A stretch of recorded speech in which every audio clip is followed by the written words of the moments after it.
Well, it's no longer news. Korea's household debt, that is, it grew at a faster pace in the third quarter than it did in the preceding 3 months. Now, this as easy monetary policy continued to boost mortgage demand. The Korean government says it'll work to contain the skyrocketing debt.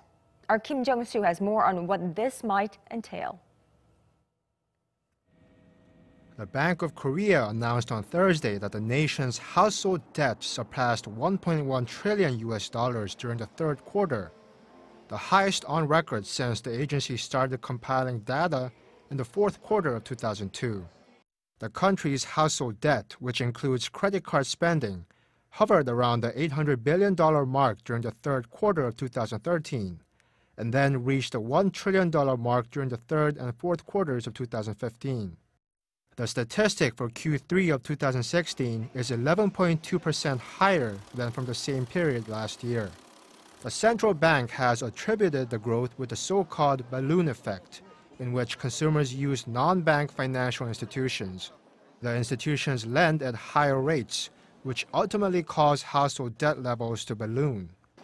Experts also attribute the recent surge in household debt to the Chuseok fall holiday in September, when credit card spending for the third quarter grew at rates double that of the second quarter.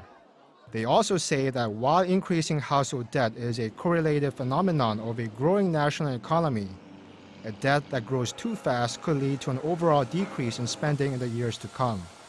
The news comes in spite of the government's recent attempts to curb household debt by imposing tougher lending requirements on the country's financial institutions.